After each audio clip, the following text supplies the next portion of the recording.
Okay, assalamu alaikum. Malin mana musoma. Naka foli bebe.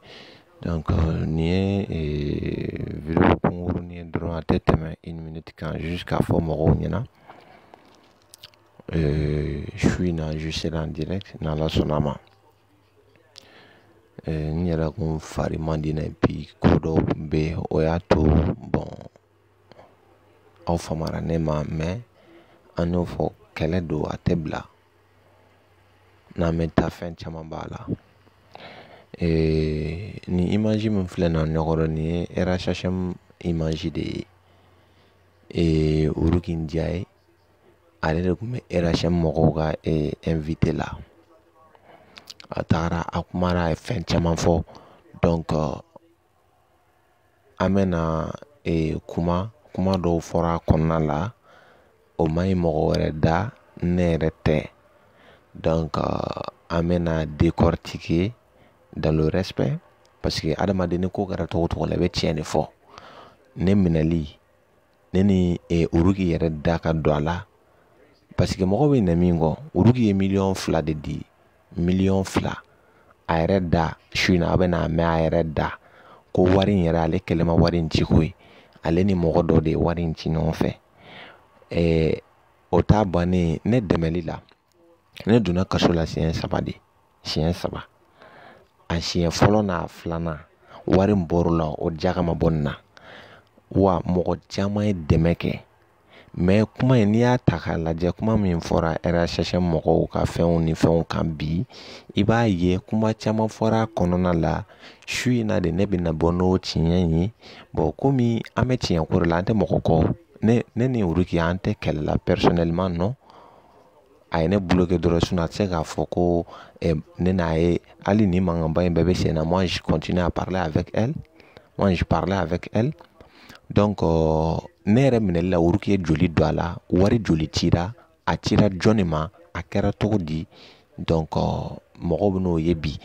ni ala y'o ta ala ka jɛ wari joli cira joli de kɛra ka mɔmɔw labɔ kaso la a ka ca dɛ Asu Sangare 1 million di o dalilu bɛ Faransi jeliba bɛ yen n b'a lajɛ ni sera k'a fɛnɛ ta bi direct la ni mɛ direct la bi ni ala sɔnna a ma Uruki ye 2 millions di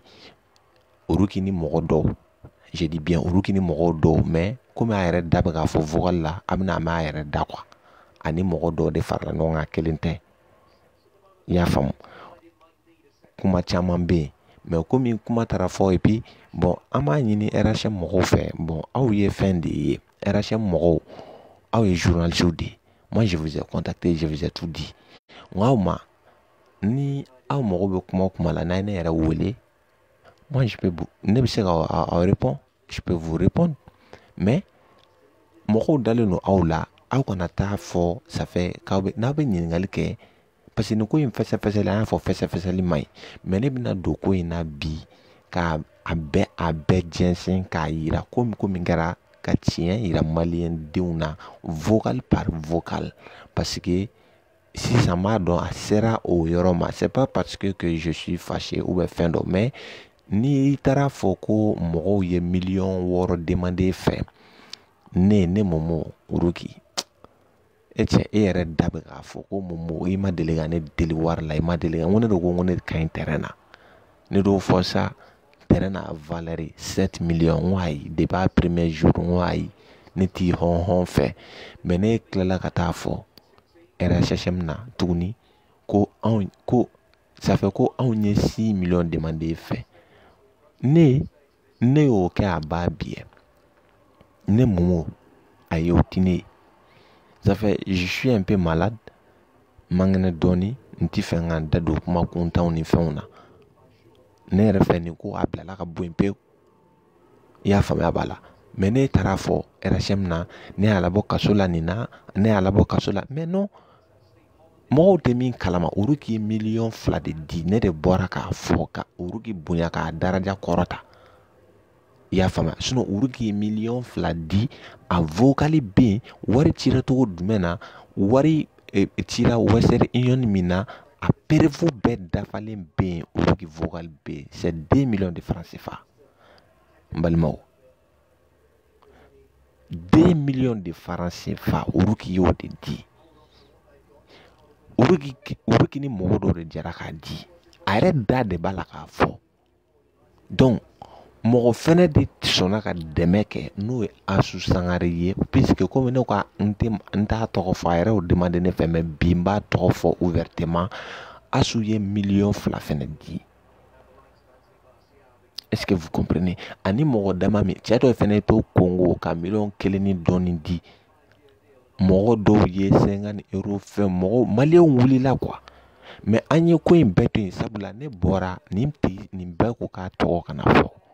Ne bɔra don min kaso la,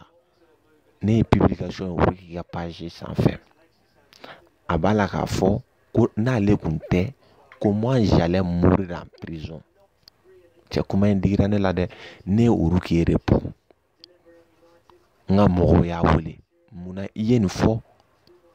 Ne donna kaso la, j'ai l'habitude de rentrer en prison. C'est la 3e fois.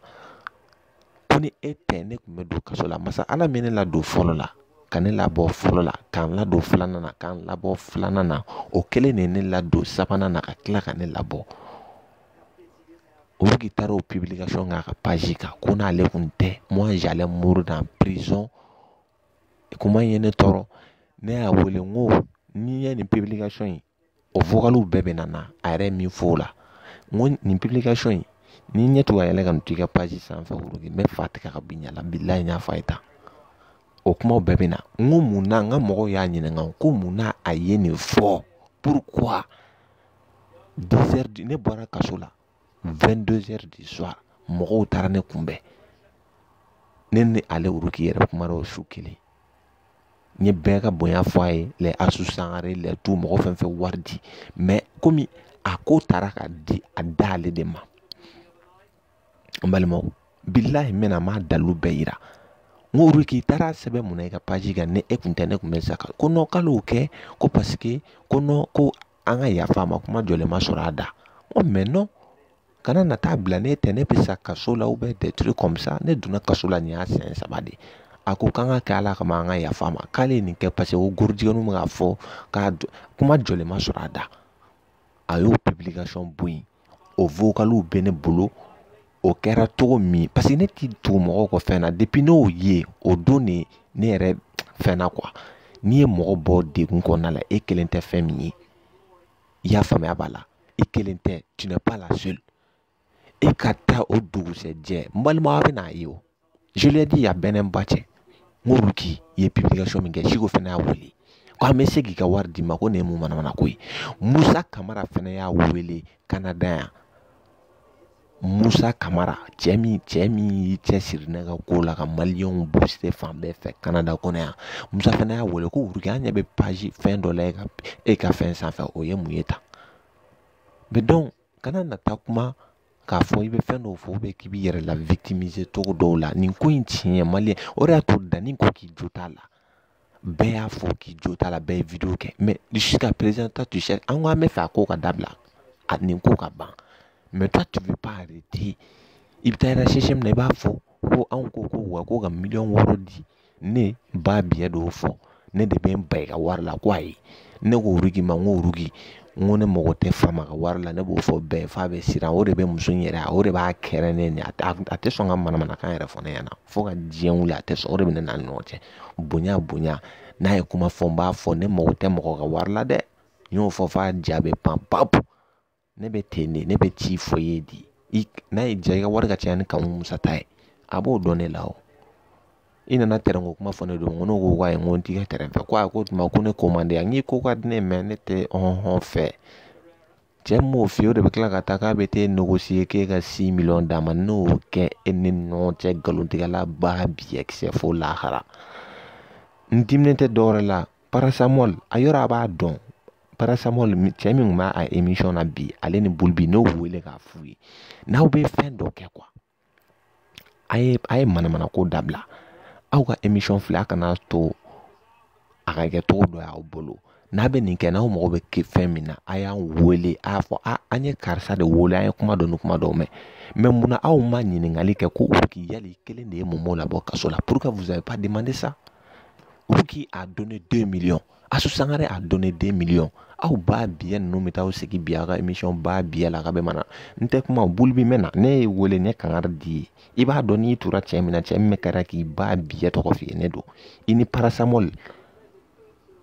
Abeta sigi ake b'a bien kan fo ye e Denis Sunguru ba mi yɛrɛ sigilen no ko Evelyn wa be ntar o be kashi. E b'a bien jube fie i be kashi o la. Nyina de b'aw dusu na. Ate tiɲɛ ni ne et puis fo b'a fɔ ko tanti Babani mɔgɔw tɛ galon ni tiɲɛ bɔ dɔ ka bɔ ɲɔgɔn na. Tanti Babani an bɔra nin bɛɛ kalama cogo jumɛn na ko montage de k'u bɛɛ ka donna ta ka bɔra tan ko tanti Babani ni e ye ɲɔgɔn ɲɛ Uruki b'a biɛ i nana min fɔ an ye o bɛ ne bolo mais Babani yɛrɛ min f'i ye o fɛnɛ bɛ yen ani e ye min fɔ o tɛ kelen b'a biɛ ne ma bɔ a bɛɛ kalama. Babani entourage y'a fɔ ne ɲɛna. I ni Babani ye ɲɔgɔn ye Banjul aéroport la ni Babani ye ɲɔgɔn ye. I nana i ye kuma min fɔ ne ɲɛna k'i y'o fɔ Babani ɲɛna b'a bien n'i y'o fɔ Babani ɲɛna. Babani ye min f'i ye o jɛlen nana fɔ ne ye mais komi a vogow bɛ yen fɛn bɛɛ bɛ yen o de y'a to ne ko n bɛ fɛ nin ko in ka dabila. Ne tɛ fɛ ka bɔ ka maa si dɔgɔya mais trop c'est trop. I y'a faamuya b'a la trop c'est trop. Kuma dɔw bɛ yen kana sɔn k'a fɔ n'i y'a ye e bɛ taa k'i bɛ t'i yɛrɛ lajɛya k'a bɛ taa ko kuma ni fɛnw k'i bɛ taa fɛnw ta ka fɔ ka ko dɔw kɛ quoi vraiment o y'a ye e tɛ tiɲɛ de kan. Danni ko k'e tɛ tiɲɛ kan bɛɛ y'a fɔ mais mɔgɔ min kunkolo b'u kan da la u ye nin fɛn faamu. U ye nin fɛn faamu mais a kana fɔ k'a bɛ taa ko dɔw fɛ min digira n na dɔrɔn o ye paracetamol in b'i sigi manamana kan na a bɛ tan. Ne m'a fɔ ne t'a ka fugarideya ninnu na mais problème t'a la RHM ne min fɔ e ye Bulubi je t'ai dit toute la vérité. Mɔgɔ kelen tɛ se k'i tigɛ kɔrɔta k'ale ne bɔ kaso la b'a bien n'o bɛ se ka kɛ. Mɔgɔ kelen tɛ se k'a fɔ ko ale ne bɔ kaso la. Mɔgɔ kelen tɛ se k'a fɔ. Bɛɛ de jɛra k'i fanga kɛ ɲɔgɔn kan. Les 2 millions de Uruki et ses amis, les 2 millions de Assou Sangaré et puis mɔgɔ dɔw bɛ cɛ dɔ ye to Congo ka miliyɔn 1 ni kɔ ci o b'a fɔ cogo jumɛn na. Mɔgɔ minnu bɛ États-Unis maliyɛn minnu ye 200 ni fɛnw bɔ est-ce que n'olu bɛɛ ko k'u tɔgɔ ka fɔ sisan nɔ a bɛ ɲa mais an ye ko in bonya n'a daraja ta ka da e kan. E bɛ tila ka t'i sigi tuguni ko min banna a fɔra k'an bɛɛ ka fɛn min bila tan bɛɛ ka taa i mago la a banna mais kuma fɛsɛfɛsɛli kuma fɛn ni bɛ na ni ko dɔ ye quoi. Donc su in na ne Ala sɔnna a ma su in na an bɛna ɲɔgɔn ta ne bɛ bɔ ni voix bɛɛ ye ne Uruki ko ale tɔgɔ de kana fɔ ko ale tɔgɔ k'ale fɛn kɛ Ala kama ale y'a k'a kira kama ko ale tɔgɔ kana fɔ. N balimaw n bɛ bɔ ni vocal dɔw ye vocal damadɔ ne de Momo b'a biɛ kisɛ de ma Uruki wele Johnny wɛrɛ y'a wele Musa Kamara y'a wele Johnny y'a wele Siko y'a wele Johnny y'a wele mɔgɔ wɛrɛ bɛ yen o fɛnɛ y'a wele ne bɔlen kaso la a b'a dɔn heure min na Mali 10 heures a bɛ bɛn yan heure jumɛn ma mɔgɔw y'an wele k'u ɲɛ bɛ kuma dɔ la Uruki ka page kan an y'a wele Uruki munna nin ye mun ye tan nin sɛbɛn de wa ou bien ka page piratera de mun sɛbɛnnen no ko n'ale kun tɛ Momo allait pourrir en prison ko Momo ko Ala ko kɛlɛ yɛrɛ tɛ ko ni Ala ko kɛlɛ don ko ne tɛ kaso yɛrɛ kɛ k'ale mais b'a bien ne y'a fɛ ne ye falatɔ de ya ou bien ne ye mun ye de n k'a ma Uruki nin publication n'a ye 15 minutes sɔrɔ i ka page kan b'a bien n'i t'a fɔ ko fa bɛ ne la Siko fɛnɛ y'a wele Siko y'o kelen fɔ a ye nin publication n'a ye Siko ne b'i bila sisan ka cigarette min duguma ka yɛlɛ publication n'i y'a sɔrɔ i ka page kan Uruki b'a bien n'i t'a dɔn ko kabako wulila a ye fan bɛɛ wele a ye Musa wele ko k'ale t'a dɔn k'ale ye kojugu kɛ koyi k'ale ta o vocaliw bɛɛ bɛ yen k'an ka yafa ale ma k'a taara bɔ yen e bɛ se ka t'i jɔ cogo jumɛn ko ni e tɛ moi j'allais pour en prison a ye ne wele o la ka yafa ɲini ne fɛ mais i y'a kɛ mun de kama pour que t'as fait ça e kɛlen ma ne labɔ foyi foyi bon arrête de te victimiser arrête d'aller e de nana ni Babani ka kuma ninnu ni fɛn ninnu fan bɛɛ fɛ c'est toi qui es venu avec tout ça babani a kɛta bi e kɛlɛ bɛ ka bɔ ka taa fɔ tuguni ko tanti babani a bɛ ta k'i bɛ kuma o fɛn fɛn maliyɛn bɛɛ y'a dɔn k'a fɔ min bɛ yen e vocal foyi ma yɛlɛma yan o de y'a to ne ko ne bɛ nin fɛn ne ma bɔ n'olu ka vocal kelen ne ma bɔ n'a bɛɛ ye mais komi ɲɛ b'a la a bɛ ka taa kumaw ni fɛnw fɔ RSHM plateau ni fɛnw kan k'a b'i yɛrɛ fɛn bon donc je serais obligé an bɛ ko tiɲɛ yɛrɛ yira mɔgɔw la ne min b'a bolo au lieu de parler au lieu d'aller donner les choses à Mali Joliden et les choses là bɔ n'a ye ko ne de ko i ma n ko n t'i ka nafolo fɛ depuis ne bɔra kaso la tile sabanan i ko ne ma k'i bɛna fɛn caman kɛ ne n ko a ye ne fara après ko ne ma du terrain b'i bolo n ko a ye ne kaɲi ne t'a fɛ ko ko tuma ko ne mɔgɔ suguya jumɛn n ko ma n sugu dɔn ko ne tɛ hɔn fɛ ko non ko ni kɔrɔmuso ye fɛn d'i ma i b'a minɛ c'est toi qui ose aller dire que ne ye ko e ka 6 millions ne y'o fɔ n ka kɛ b'a bien 6 millions ne k'e ka 6 millions di ne ma pour que i dama tu terrain ko kuma la RSHM na pourquoi hein pour que i dama tu terrain ko kuma la RSHM kan k'i ko i bɛ terrain di ne ma mais i bɛ t'i yɛrɛ la victimiser k'a fɔ maliyɛnw ne k'u tan ne mais i ɲininkara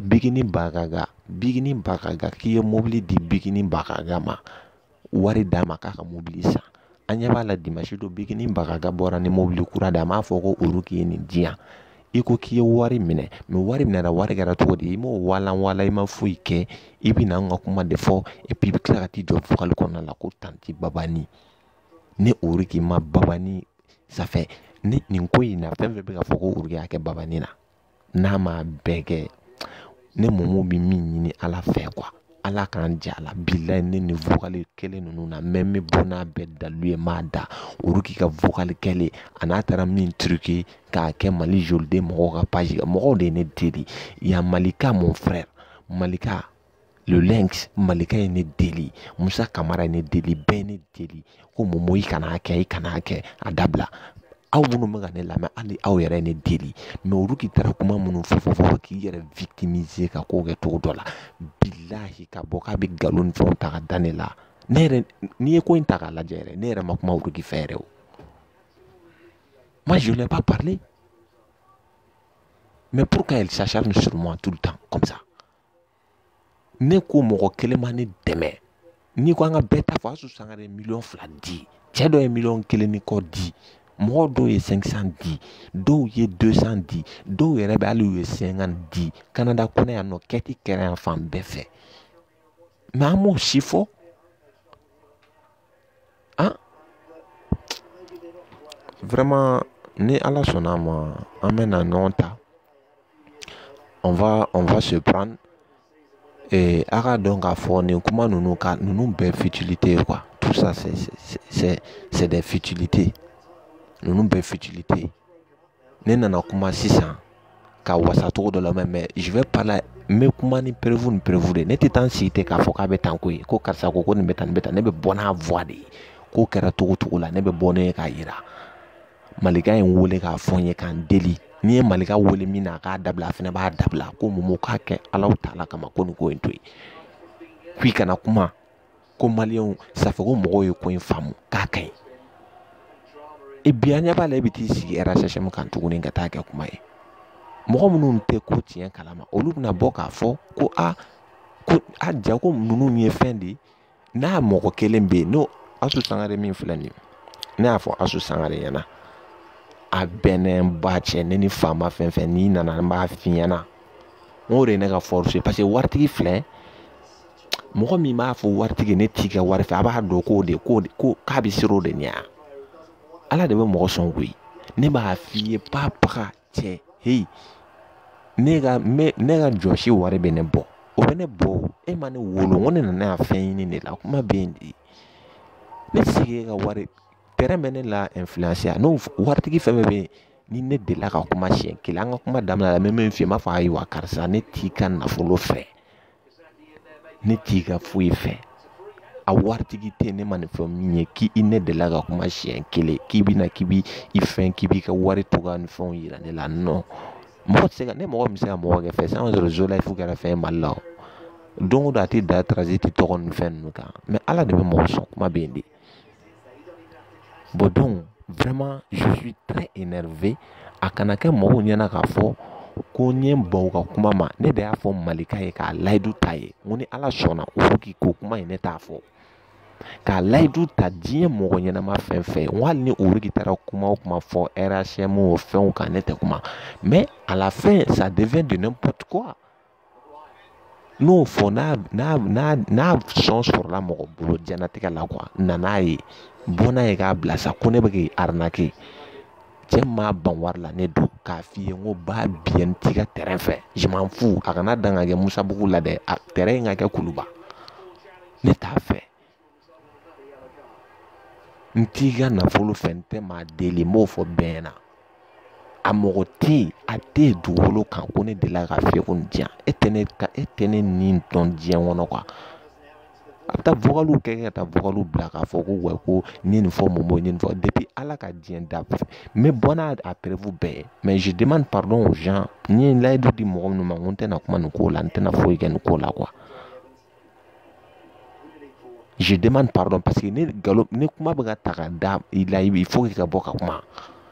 ne bɔra nin muso in kama ne bɔra k'a dalu kelen kelenna da k'a da a ye kuma min fɔ RHM kan ani vocal min filɛ nin a n'a ye vocal minnu kɛ ka bɔ n'a ye k'a décortiquer bâtard ni aw yɛrɛ bɛ sɔn ka ni aw minnu bɛ ka ne lamɛn billahi aw yɛrɛ aw bɛ bana vous allez a b'a dɔn de quel point nin muso in filɛ nin elle aime se victimiser cogo dɔw la i ɲa kɛ Ala de kama dɛ n bɛ mɔgɔw de dɛmɛ dɛ n m'a kɛ tan dɛ ne y'a bɔ kaso la u bɛna rapatrier u bɛna ne rapatrier de ya ba bien ne donna kaso la siɲɛ dɔ mun na u ma ne rapatrier u bɛna ne rapatrier de wari in sarala cogo jumɛn na caution sarala cogo jumɛn na a wari donna da jumɛn fɛ procédure la a kɛra cogo di avocat niyɔrɔ kɛra la joli ye mais mɔgɔ kana t'i sigi ka kuma fɔ ten tɔ dɔrɔn ka taa kuma tɛ ko kuma ka di ko n bɛ fɛ ka n yɛrɛ fɛ ne taara i sigi k'a fɔ ko tanti Babani ko ne ba cɛ u b'anw faga de o Babani m'a dɔn min bɛ yen Babani elle a déjà fini avec tout ça anw bɛ Babani kɛlɛ depuis bi ma se mais anw ye kuma bɔra anw da tile filanin na Babani ko kan